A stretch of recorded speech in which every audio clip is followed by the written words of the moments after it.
welcome everyone to another broadcast of The Soul of the Everyman on the ArtistFirst Radio Network.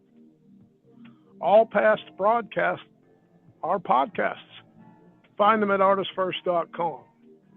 Please send your questions and comments to DJ at ArtistFirst.com. And now, ladies and gentlemen, here they are, Michael and Margaret Lyons. And thank you very much, Z-Man, and I'm Michael Lyons. Mm-hmm. And I'm Margaret. That's it. That's all we got. That's all we got. No, we are not going to be anxious about this show. There's no anxiety whatsoever. Yeah. We've been doing this now for it seems like several decades at this point. It's been a few years, yes. It's been a few years. I think we may have worn out the audience entirely at this point. But we are not going to be anxious because that's our topic tonight. We are going to talk about anxiety, which, if you ask me, maybe especially these days, but there's really, I don't know, maybe any time in the last number of years, that you wouldn't find people admitting to, or at least privately, if not publicly, admitting to having sort of an overdose of anxiety in their lives. I think it's somewhat endemic, and if you partially, I would say our current, the current zeitgeist, the current times, kind of encourage that perhaps more than I can remember in recent years, encourage that idea of always being anxious, of always kind of looking to the future, or spending an inordinate amount of time planning, or in essence, thinking about contingencies, thinking about the future, thinking about what ifs. Perhaps the internet has allowed us to game things out. Sort of look forward always into your calendar, look forward into your next year, into your next month, and then let's add AI on top of that, so it'll sit there worrying for you for free practically. Well, if you tell it to give you all the reasons why, what are the good points and bad points, it will give it to you in great detail.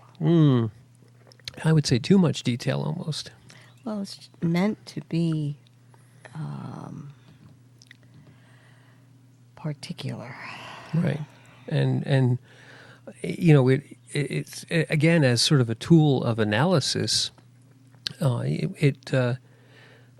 can, I think this is another sort of symptom of the times, if you will, that people are feeding their whole lives, or a tremendous portion of their whole lives, and it's getting worse.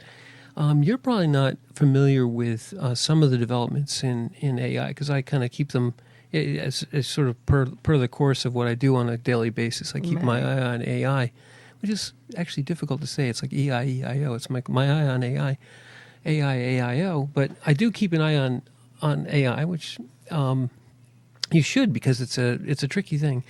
And one of the things that's happened perhaps in the last few months is there's I could tell you the exact name of it, but I'm not sure it would make much sense. But basically, there's a something called an agent, okay?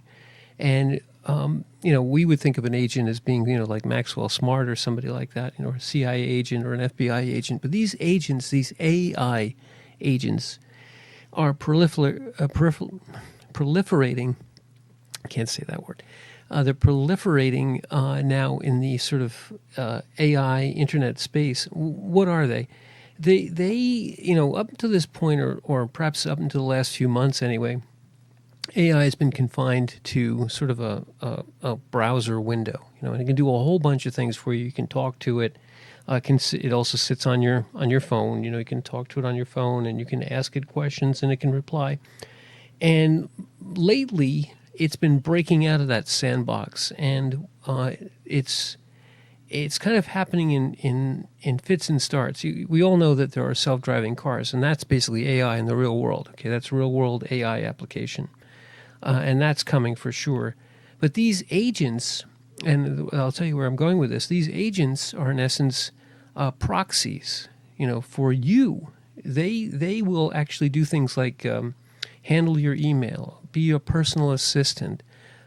People have used them to negotiate prices on cars or to order things for them on Amazon.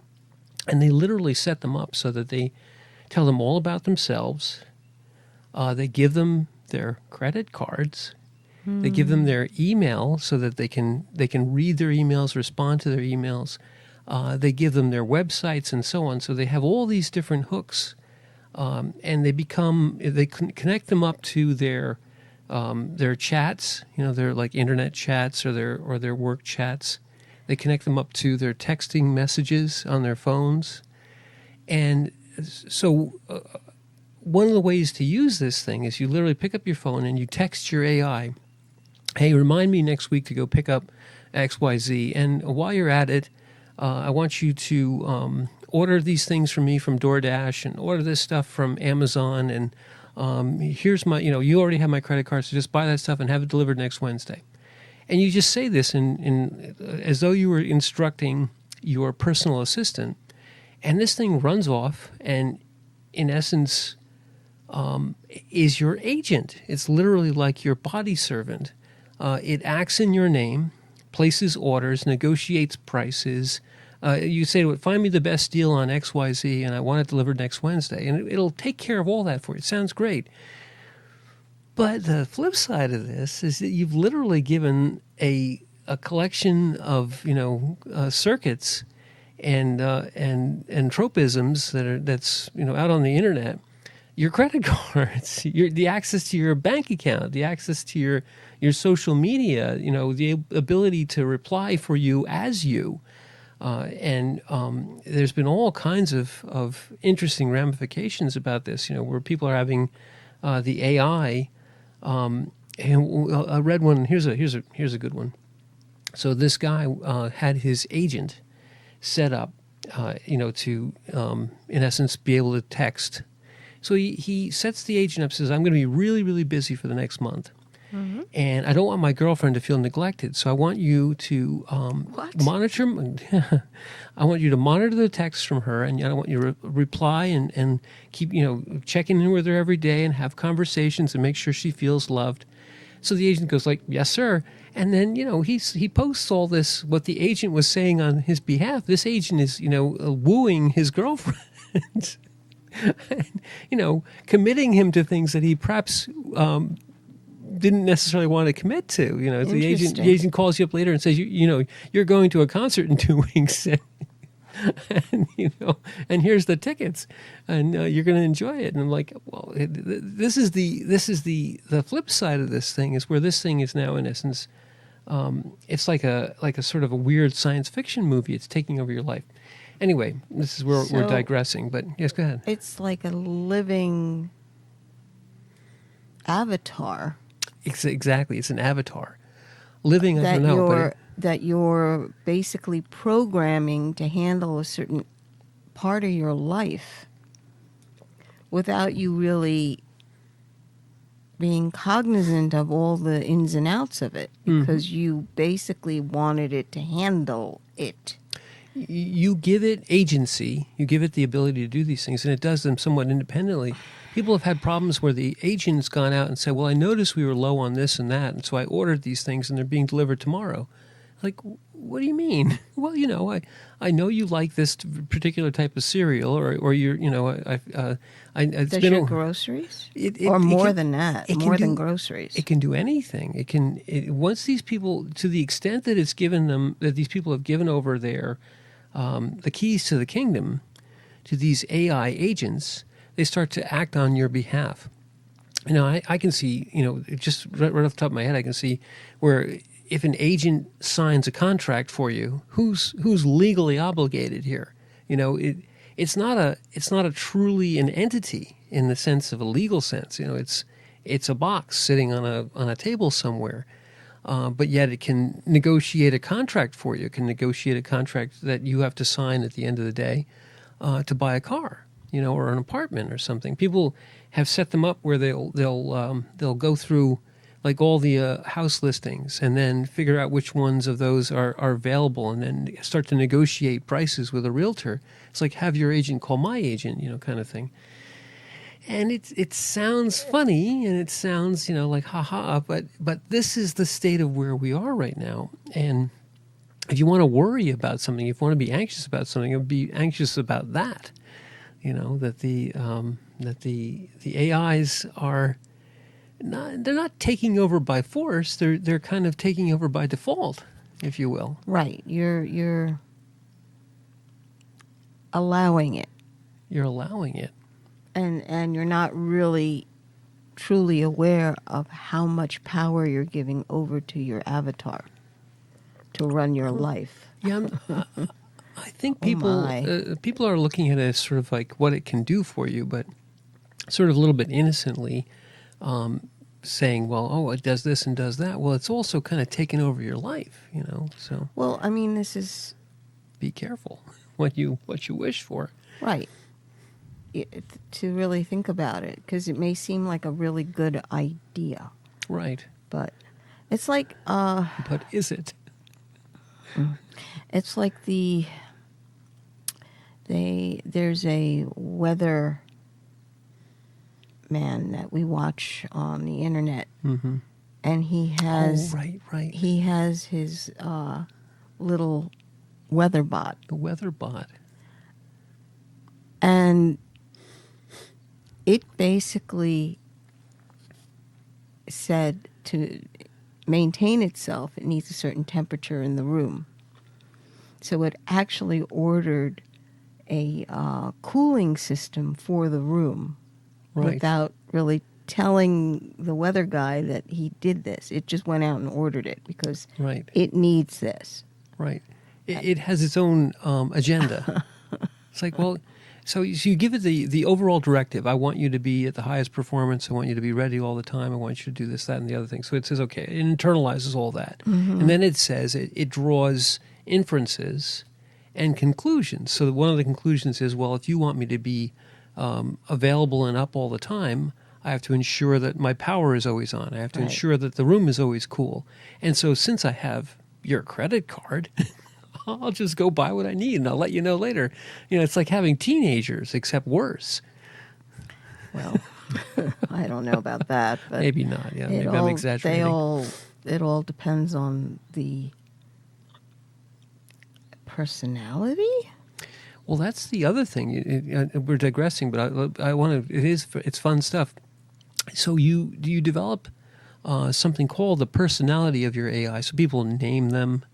And they give them personality traits. It's like remember those, what were they called? Yamaguchis or something? I forget what. It was those little pet things? Yeah, Takajokis, whatever the heck they were a million years ago. The point is that this thing acquires a personality. You tell it what you want it, how you want it to behave, and give it a name.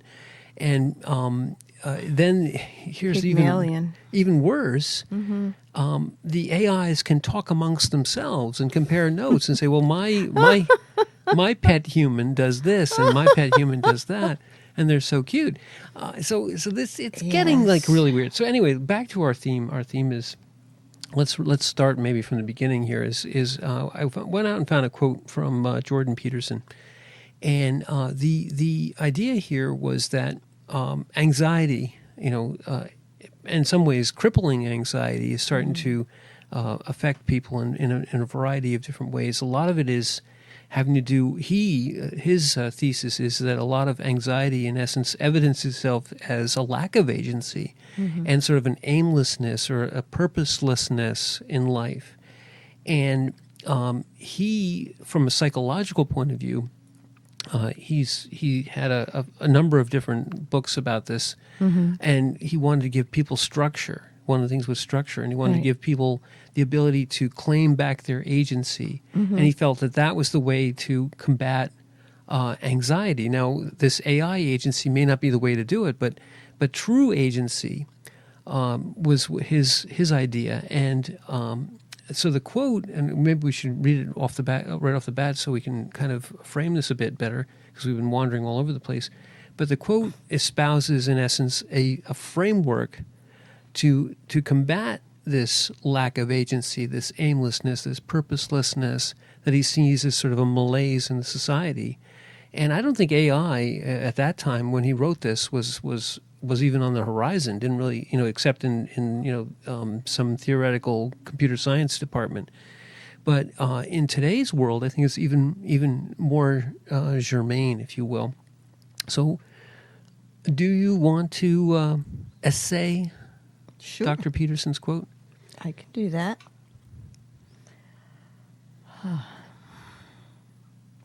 The highest purpose is real, insofar as its pursuit makes pain bearable,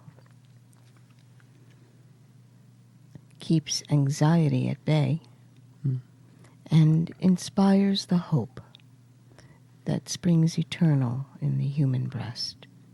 Jordan Peterson. And so we give it away with the first sentence. The highest purpose. What does Peterson mean by that? And he's talked about it extensively. And you could reframe that or rephrase that as God. You could rephrase that as the divine or as spirit. But it's more than just that. It's not just the entity. Okay, it's not just spirit or just God or just the divine. The highest purpose is the relationship with that entity. So we often will draw this sort of cross-like shape, okay? And that cross-like shape is the schematic representation of the relationship of spirit to the temporal being the plane, if you will, and it can be represented by just a simple line. And the intersection of those two things is where you are. You are the point, which is where intersection of spirit and temporal, the world, the universe, occurs. Mm-hmm. So there you are.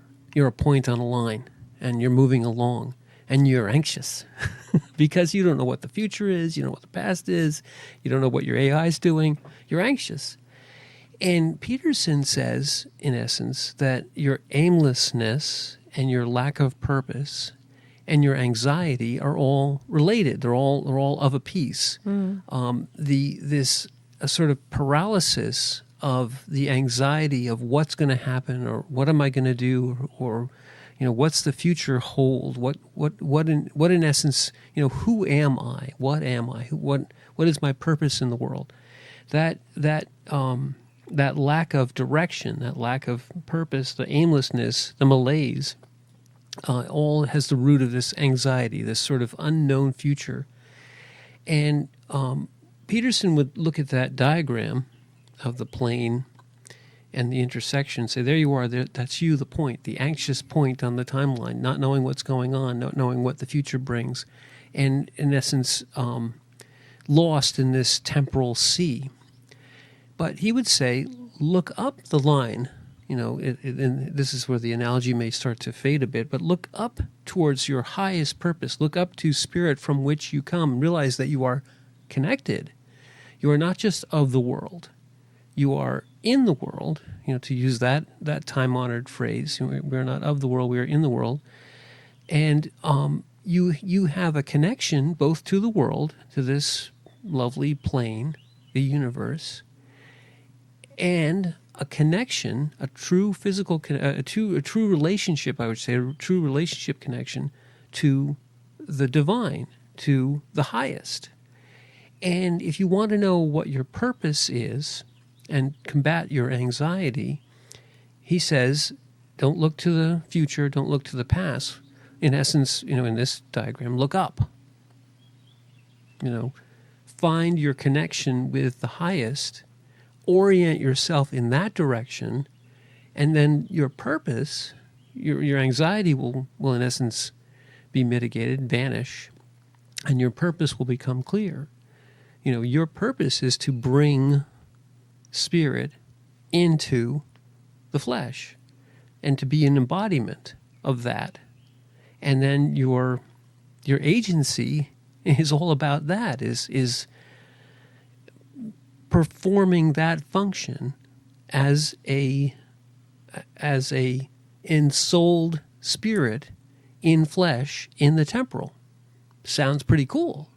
And when he was able to communicate this is where he said, this is the beginning of the slaying of the anxiety dragon, if you will. Oh, okay. Okay, so it was this is just an excerpt of something that he's written. Oh yeah, there was I forget the name of the book. This was it's one of his earlier works. It probably goes back 20 years. Okay, because just looking at it, he says, insofar as its pursuit makes pain bearable, which goes back to a number of the philosophies and religions that basically say all life is suffering. Yeah. Yep. Or pain in this life is inevitable. And because it's inevitable, you begin to feel anxious because you don't want to bear any kind of pain whatsoever. Mm. So that begins the build-up of what if, and then maybe I'm going to have something bad happen to me. So the worry begins to build. In that space, just that space where you are experiencing all the madness that this life can bring you. Yes. If you only concentrate on what are these outcomes or possible outcomes, as opposed to handling your exact moment, you're just projecting into this what if mode, and all this stuff can happen and it's all bad. Right. Right, and it becomes fear. It's the core of fear because it's the fear of the unknown. So he says the highest purpose is real.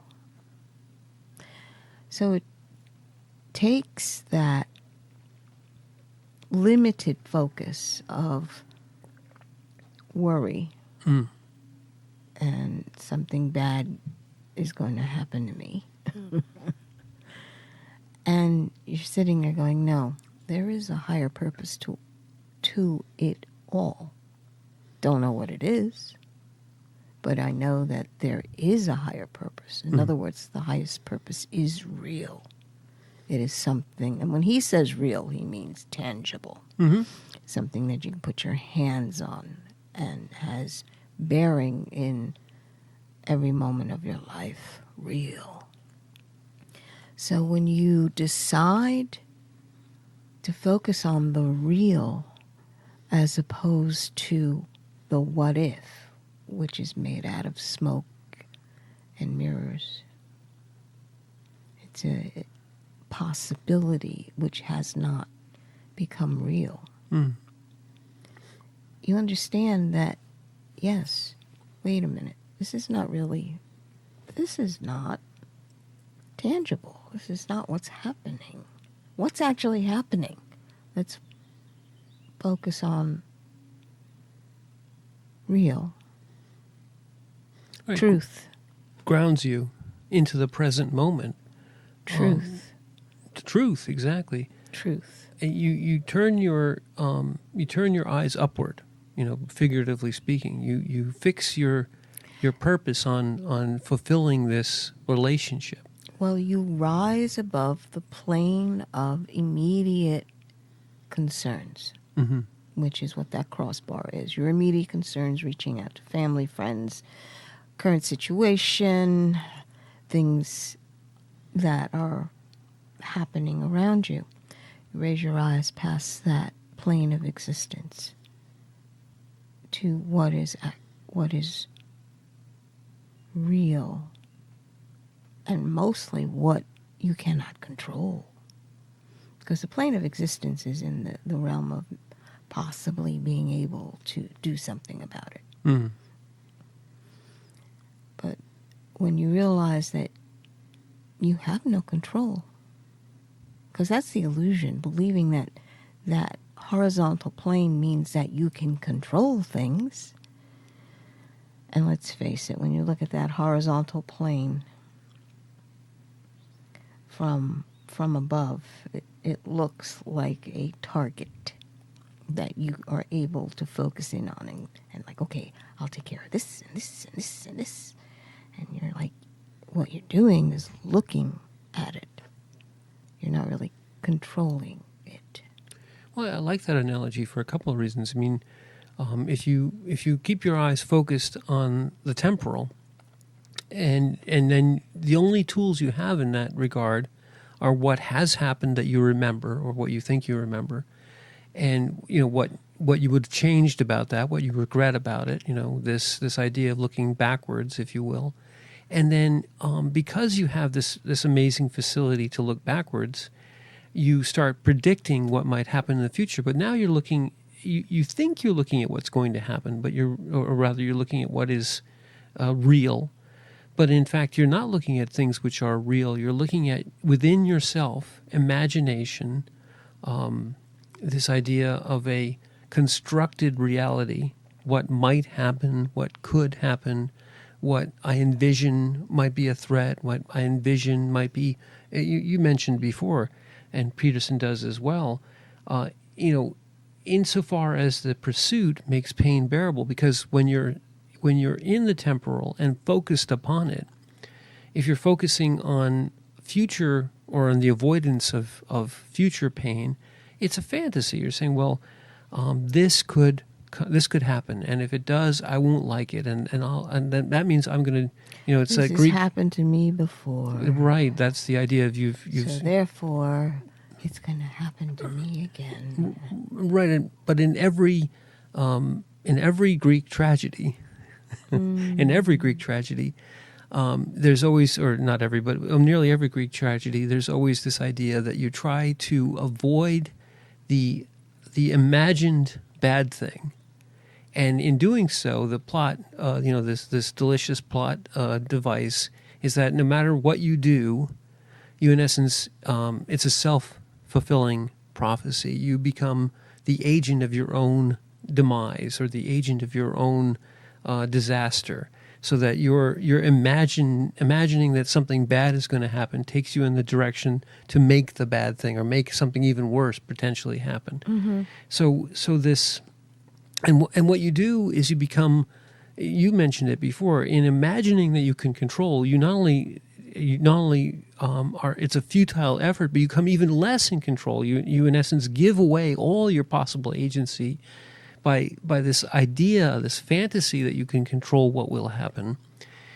And in essence, the what takes over is fate. What takes over is this inevitable demise of yours, because every action that you're taking with the idea that you can control the outcome ensures that you're going to end up in the place that you were trying to avoid at the end of the day, and when you started. So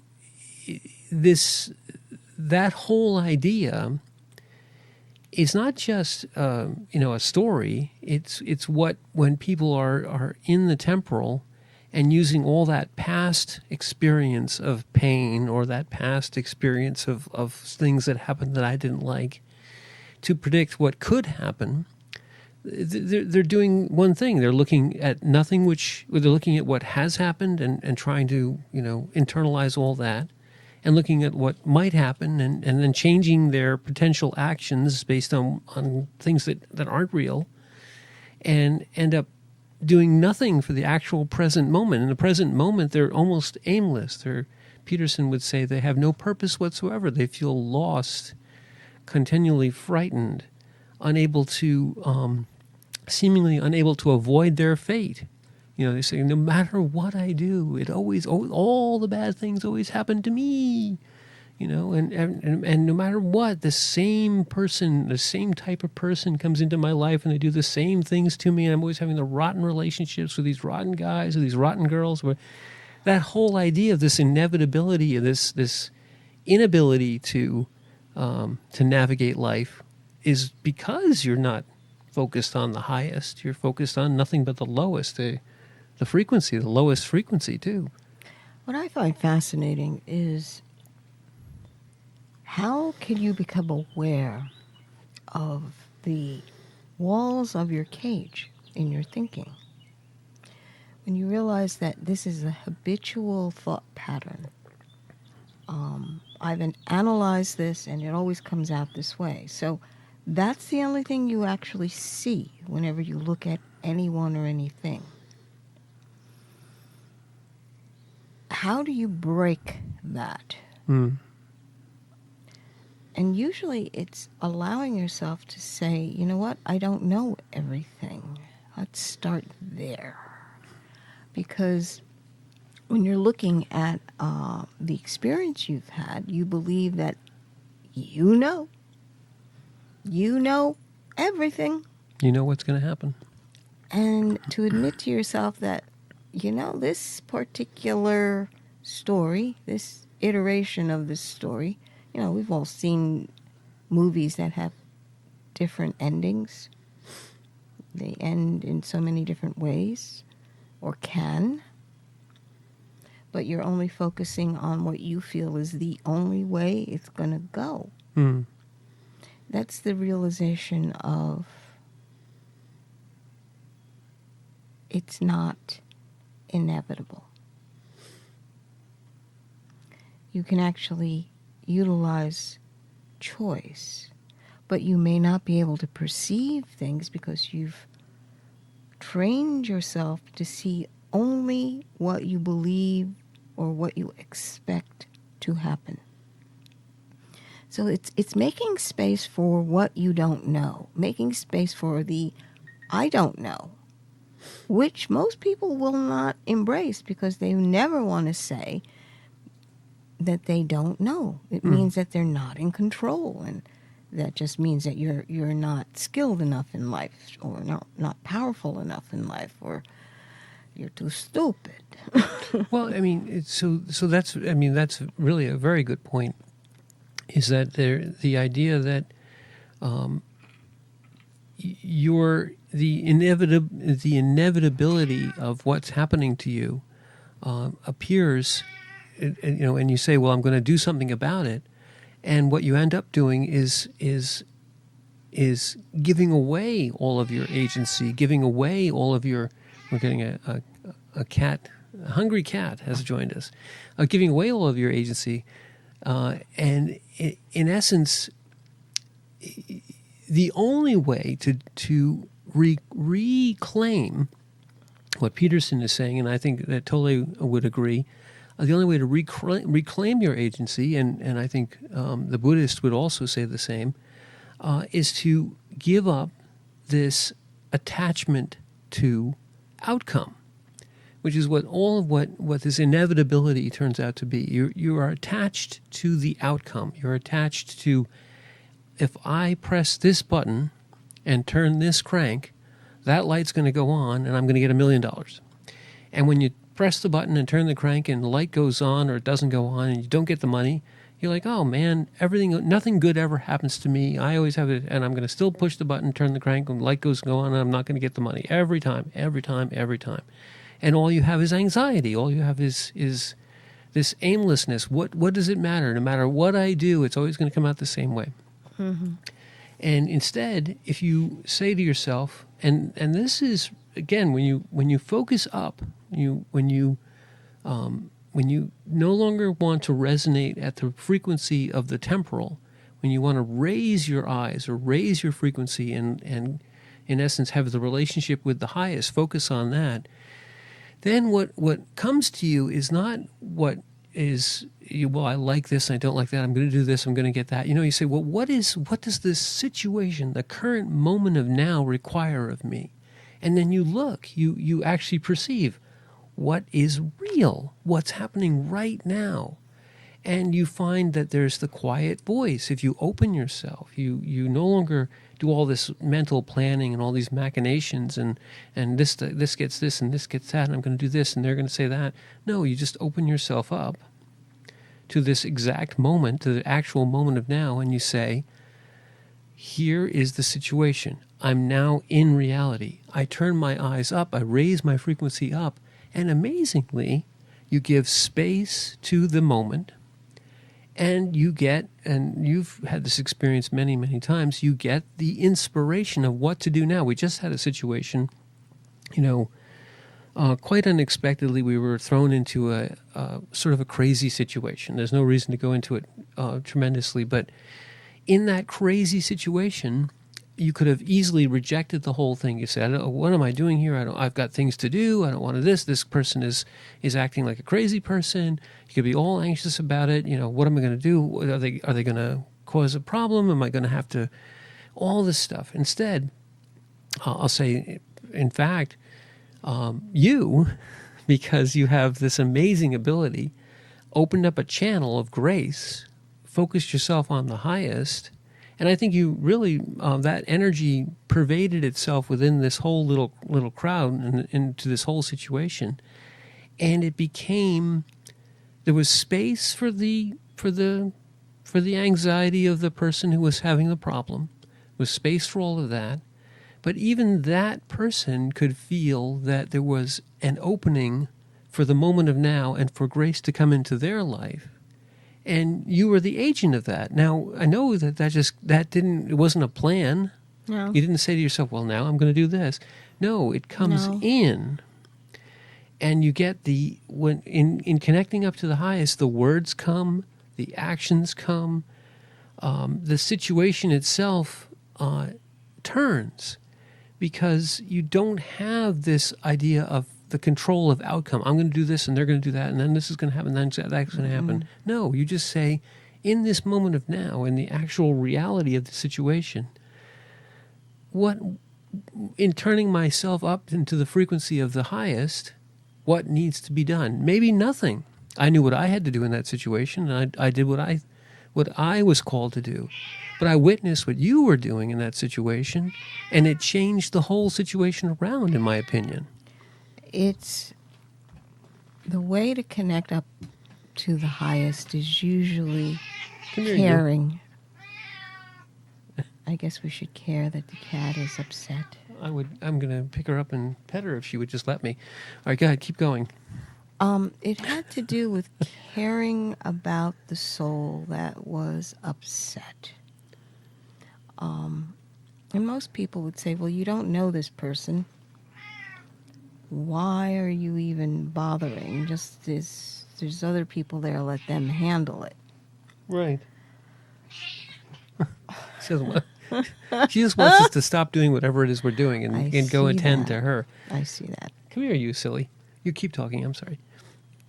Yes, this person exactly this person was almost trying to create a situation, and that was their focus. Well, at that point, it is a soul that is in turmoil. There's great pain coming from him. And that's usually when the heart opens and then the spirit, the inspiration comes through to help alleviate that pain in the moment, whatever way possible. And that's mostly what you aim for, okay? You're not going to necessarily solve the problem that you're seeing in front of you, but you can be the vehicle by which maybe a seed is planted, all right? It's a piece of information that is said to this person, and it's going to spring up later, and he'll think about it. If I might stop you for a second, I want to emphasize this point. That whole idea of being able to solve the problem is the egoic, anxious. I'm going to solve this problem. I'm going to find a way to solve this problem, and that has nothing to do with being in that moment of now. There is a flow when you are in the moment, right? And that flow has different layers to it. There's a layer of public acceptance. What is expected behavior? Mm. Then there's a layer of, underlying how to run that moment. In other words, there are certain tasks that have to be executed during that time period. So it's like to get things rolling in a direction. It's just organizational. Mm. And then there are the people that are interacting there, and they all have their own point of contact with each other. And you begin to discern the differences in each point of contact. Is this confrontational? Is this a connection that they have had they experience a past with? You realize there's a lot of things flowing underground from that because of histories. Right. And historic flow is quite knotty, maybe. Just so convoluted. Well, you have this. The people in the situation are triggering each other, and there's a whole, as you said, the history. The history is there, and not everybody there understands the history, but the people that are the primary connections do. Mm. So then they're going into this mode of, let's try to keep the family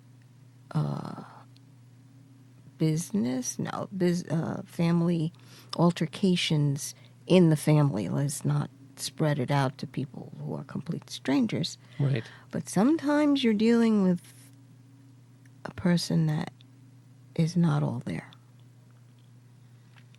So things escalate, and you begin to go to another level of how much physical danger is actually here. Mm. Because is everyone in control of themselves, or are we like on the edge of something? And then you have spirit intervention, the inspiration, which says, go here,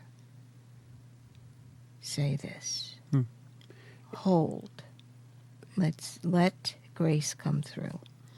And just if I wouldn't, I want to make sure. So the prior situation is what would be, that would be the anxiety. Mm-hmm. All this stuff in the family, the danger, what am I going to do? What's going to happen? What will people think of me? All this other stuff. That's the temporal. That's the I'm not going to do anything because I don't want to do it wrong. That kind of thing. That's that crossbar. Right. That's But what you're describing is when you then in that moment of now, which is the actual thing that's happening, accept it, turn yourself up, raise your frequency up, connect up with the relationship to the highest. Mm-hmm. None of the other stuff matters. Right. Not that you release the attachment to outcome. You don't say, well, if I do this, then this is going to happen, and if I I could be in danger, and all that other stuff. That's all the cloud. That's all the anxiety. That's all the paralysis. That's all the analysis and the predictions. And people say, well, you have to do it. No. You understand where you are. You accept where you are. And you relinquish this idea of that you can predict what's going to happen next. Mm-hmm. And instead, you focus your energies on the relationship to the highest and what comes in, what you actually have to do next. What happens when, as you say, you're turning to the highest or the highest purpose, as Jordan Peterson is talking about, is that you see the pain that a soul is in, and you're asking, what can make this pain bearable for this one? What can be used for him to handle the pain? And inevitably, the inspiration comes in to be able to help this soul, first of all, diffuse the moment, and then walk their spirit through. Mm-hmm. Claim that aspect of themselves and not concentrate solely on the what ifs and the anger and the all the other emotions that happen on that horizontal plane. It's like, no. Let's come to the core of who you are and why your soul is encased in this pain. And it's usually because it's, for this situation, it was emotion. It was a lot of emotion that was not handled, as well as a few other things. But it was a real life situation.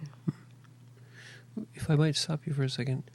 In doing that, what happens at that exact moment, all the thing, nothing of the situation changes, but the connection to the highest calls out the highest in everyone else in the situation. So That's true. So Yes, that's true. In the temporal, in the focus on the situation, you say, well, maybe I have to do something, maybe I don't, maybe I should, maybe I shouldn't, maybe I should do this, maybe I should do that. And what if this, what if that? Oh, and I could get hurt, all that. Instead, you focus one, and it only takes one person. Everyone can do this. Anyone can do this. It's not that, Anyone. but it's not. But in the sense of in every situation in life, but in high intensity situations, perhaps more so. But just in every situation in life, if you accept where you are in the moment of now, your plane just got canceled, whatever it is, or in this particular situation, and all the things that are out of your control, and you're trying to no, you focus yourself up. And you focus on the highest, and then you turn to the person next to you, perhaps the gate agent who's trying, and you see the human being in them, you see the spirit in them, and they feel it instantly. And the whole dynamic, almost as far as you can see, the energy wave, and it's quite perceptible, goes outward. Now, it doesn't cure people instantly. This isn't some sort of miracle. But it changes the whole dynamic. Everyone feels the echo of spirit. Why? Because they all have it within them. And only the veils of anxiety and the veils of this lower frequency of the temporal hide it.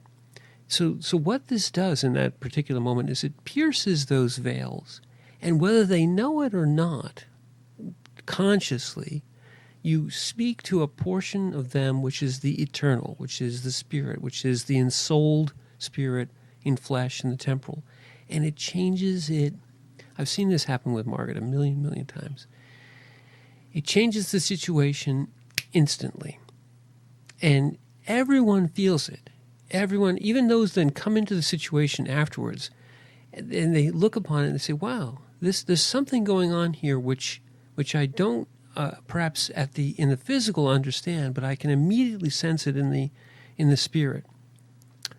We've connected up. This has become a timeless moment. Mm-hmm. What needs to be done is being done. The things that you could not anticipate are locking. Seeds are being planted.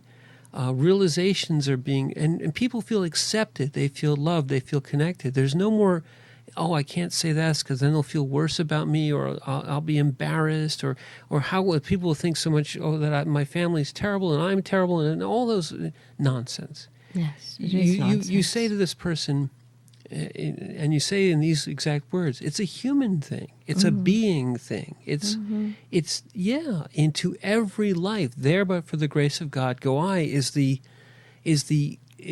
words which you don't need in that moment that basically says, yeah, man, you're having a hard time right now, but you're no less, no more. You're exactly where you're supposed to be, doing exactly what you have to do. This too shall pass. We happen to be part of this journey right now, and in the sense that we've all focused to one degree or another, because somebody starts it and everybody focuses upon the highest, what needs to be happens. And that which was part of the situation, which was crying out For the actors, you are the hands and the face and the words of the divine. Why? Because you opened up to it. You say, give me the words, give me the actions. And what needs to happen, happens. That doesn't mean that you cure this person for the rest of life or that nothing bad is ever going to happen. No, it just means in the moment of now. Yes. In that moment, this is the appropriate action. This is where the soul and the spirit need to guide this lost one. Mm-hmm. Bring them to another point where it's different from the turmoil and the fact that he's tearing his soul to bits. You know, your heart, if you've ever watched someone just in torment, soul torment, I mean, physically they're fine. Nothing wrong with them. But they're being ripped apart internally by their emotions and their thoughts. And there's something in you that just goes, no. And you care. Maybe that's the best way to put it. You wind up caring for this soul. And when you care that deeply, grace will enter in because you already know that you yourself can do nothing. He needs a greater hand touching him in that moment, depending upon whether he's listening or whether he's just releasing tears or whether he's letting go of the whole thing and looking to something greater.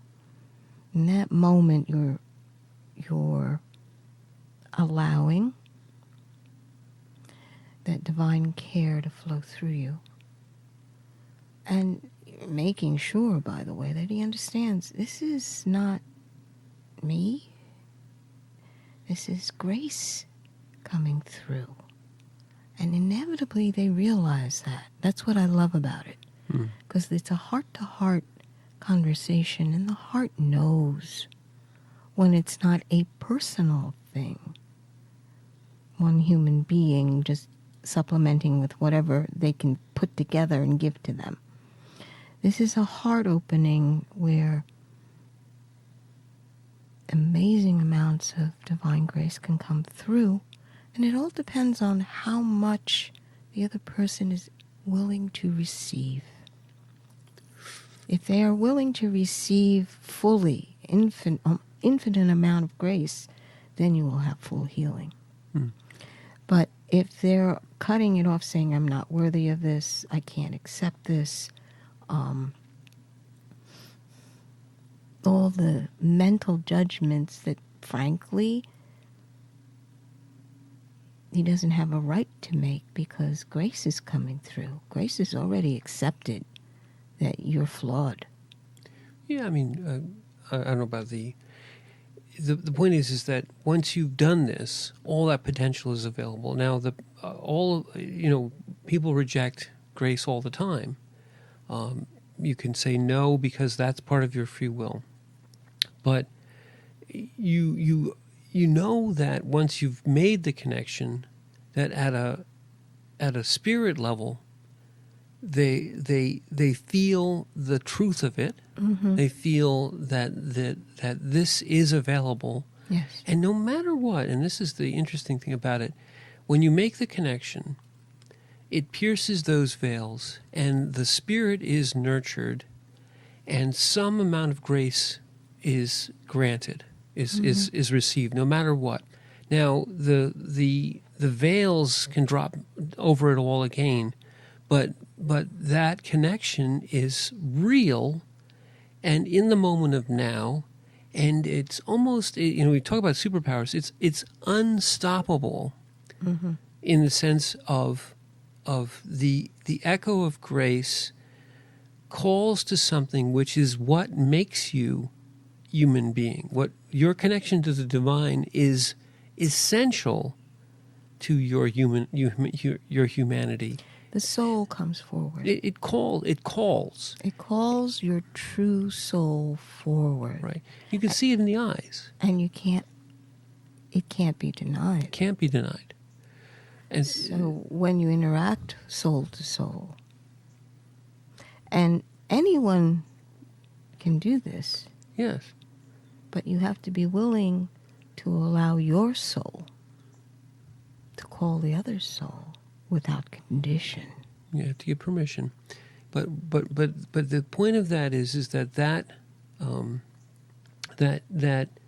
the purity of it, the honest purity, truth of it, pierces all the veils, makes the connection, and I would stipulate allows a path. In that moment, you're not acting as yourself. You're acting as an agent of grace, and grace flows, and that connection, whatever it is renewed.